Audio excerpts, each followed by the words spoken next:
Good morning all. I am Sajeesh sir, your new English teacher. Hope you are all doing well and safe at home. As you know, because of this COVID-19, we couldn't reopen our school. But it is not a problem. We will come to your home through this online class. Okay? Because our health is our wealth. If health is not good, it will be a big problem. So stay home, stay safe. Well, I will introduce our English textbook to you. We have a textbook of two parts, first part and second part. 5 units will be there in that English book. First part 3 units and second part 2 units. Total 5 units. First unit is discussing about nature's plenty. What is meant by nature? You know what is nature? Nature means all the surroundings. Everything in the nature is beautiful and it will make you happy. If you go out for a walk, you know, your mind will be filled with many pictures or many views. Birds are there, big mountains are there, rivers are there, many. This nature is very beautiful. So first unit is discussing about nature. Then second, tales and tunes. It is discussing about stories and music. Third, man and media. It is discussing about media and man. You know, in this modern world, media is very important in our day-to-day life. So those all will be discussed in the third unit. Okay, so let's go to the first unit, which is discussing nature's plenty. So I told you about this nature. Nature makes everyone happy. If you are very sad, you know, if you go outside for a walk, you will automatically become happy. Why? Because the nature is very beautiful. Okay, so our lesson, before going to our lesson, you know, we have to discuss a quoting given by Albert Einstein.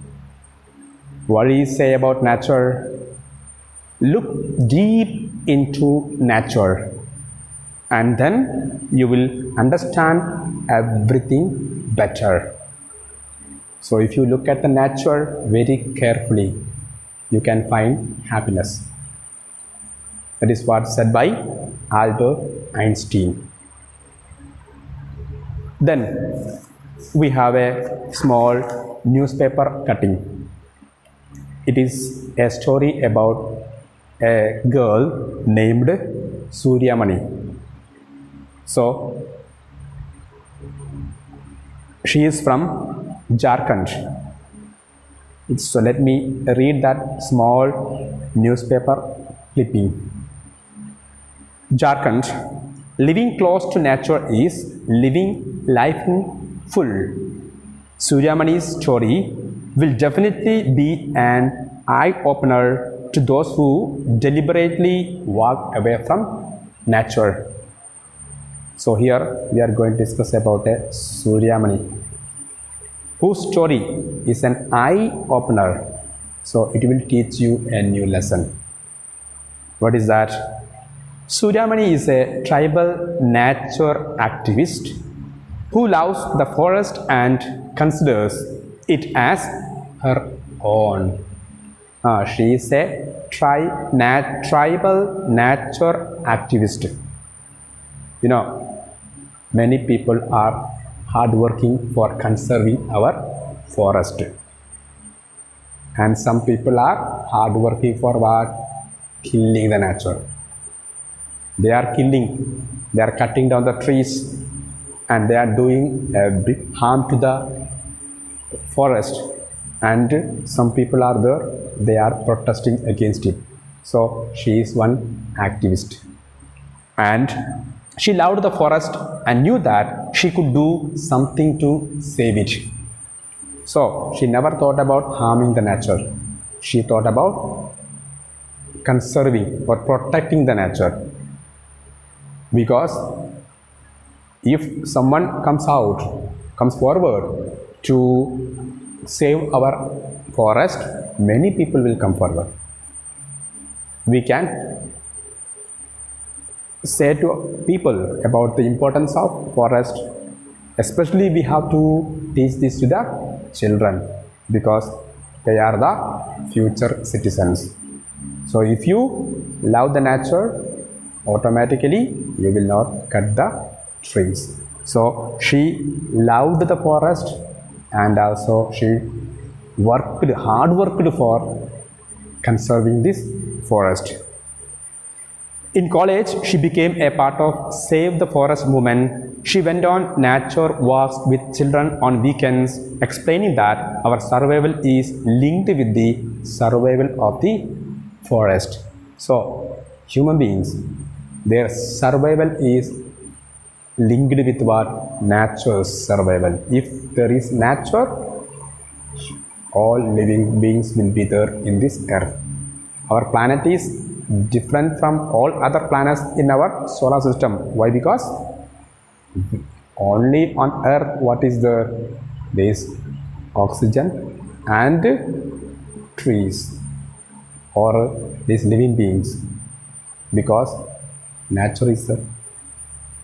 If we do any harm to the nature, automatically it will kill all the living beings in this world. So you also want to come forward for fighting for the safety of our nature. Okay, so now you got an idea about this small newspaper clipping. Then right side of that paragraph, you have to answer some questions. So it is a homework. So take it as a homework and read that questions and then answer it. Okay. Then one more activity is there. What is that activity? Imagine you are going on a nature walk with your teacher. How would that experience be? List them below in appropriate columns. You may see the help of your teacher. So what are the columns you have to fill? I could see. So if you go for a walk to the forest, you can see many things. Many.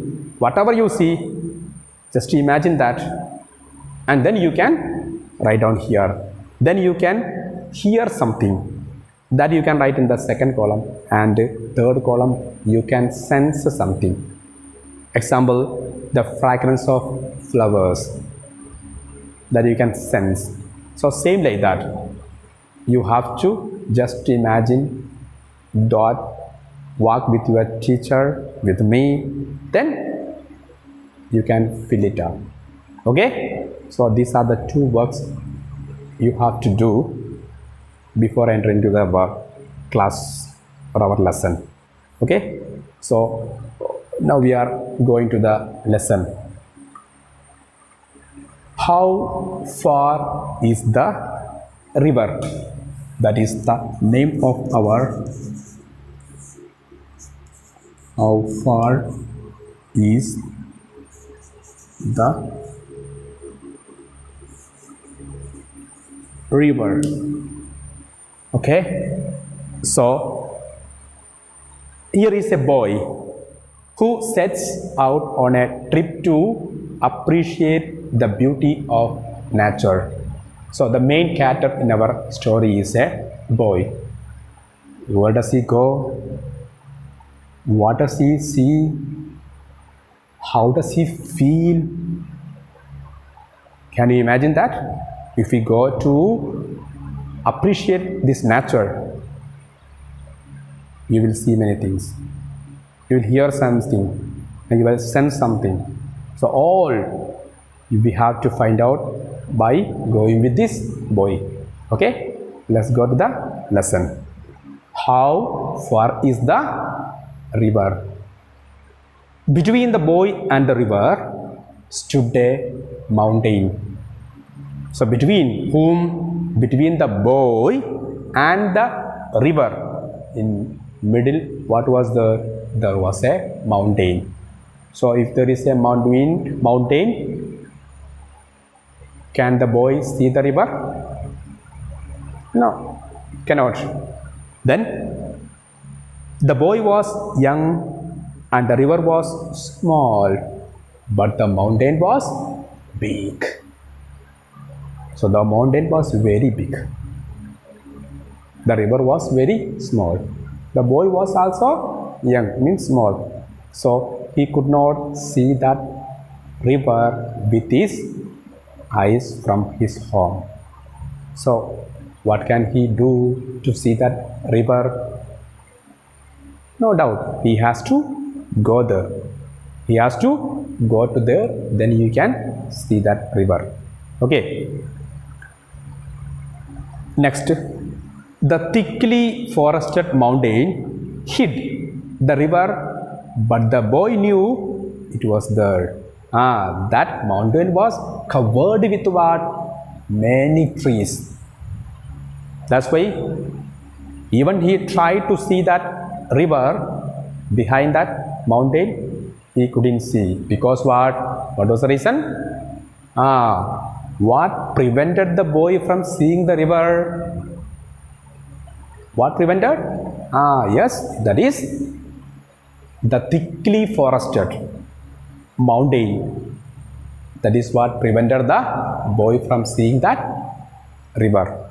Then he had heard about that river. From whom? No, he had never seen the river with his own eyes, but from the villagers.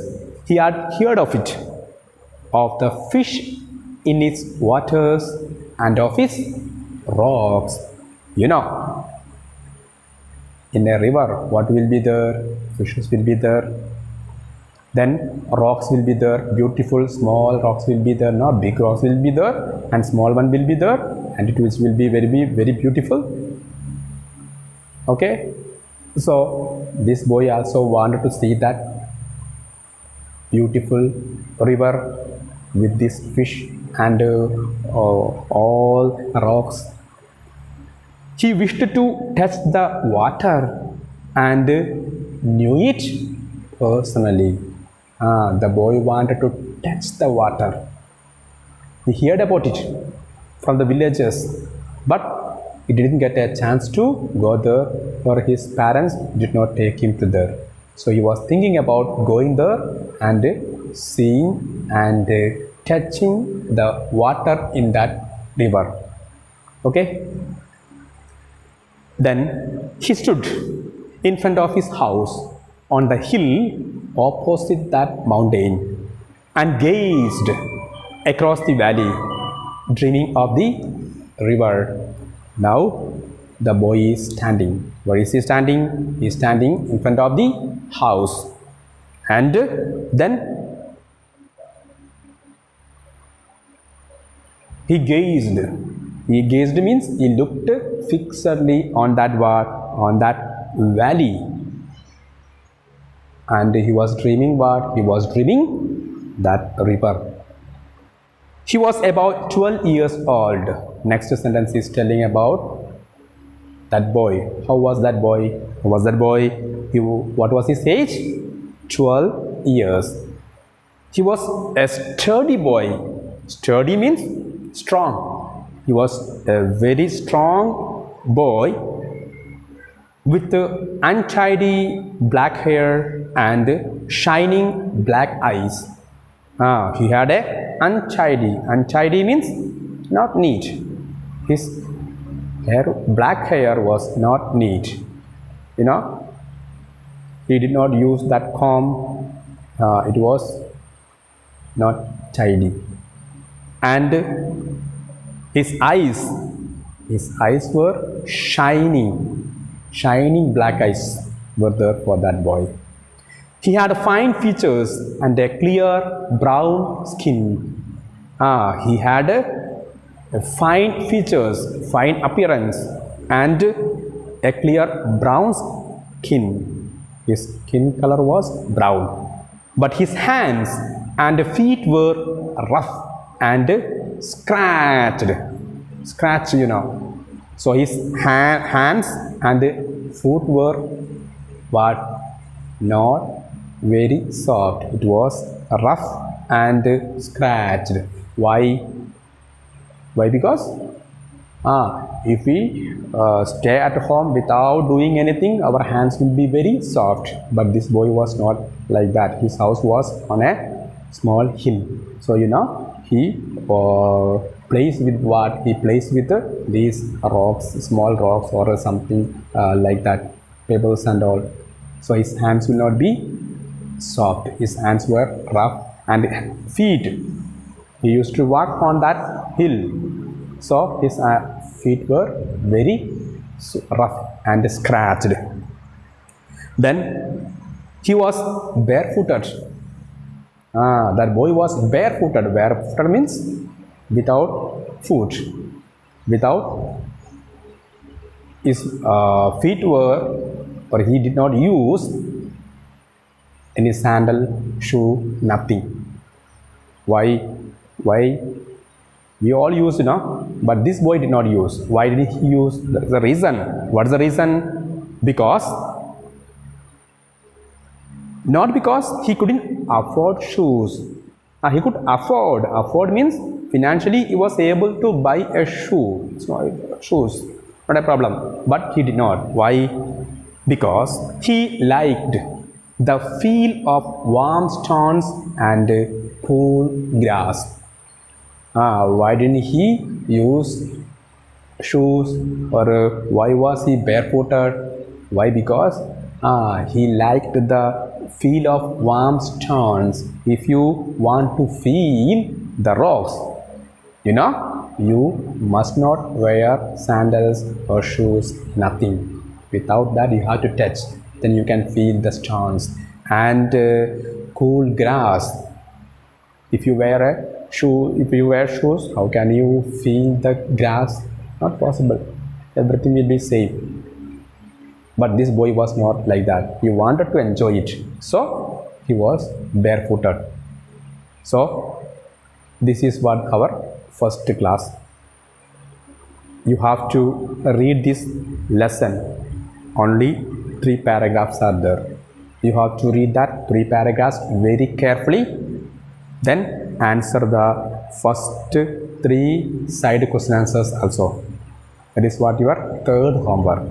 So first homework is Suryamani's paragraph is there that you can read and answer.